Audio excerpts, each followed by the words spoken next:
How to make a private server in Still a Brainrot on Roblox. Step 1. Open your Roblox and go to the Still a Brainrot game page.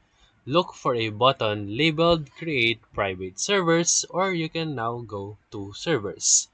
Not every game has private servers enabled. Step 2. If private servers are available, click Create Private Server. Give it a name and set privacy to invite only or friends only depending on the options. Step 3. Pay the Robux fee if required. So in this, 79 Robux is required to create a private server in Still a Brainrot.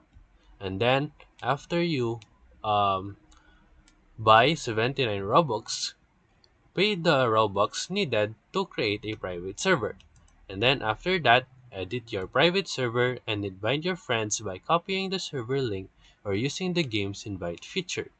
You can also paste the server link in your chat or group for quick access.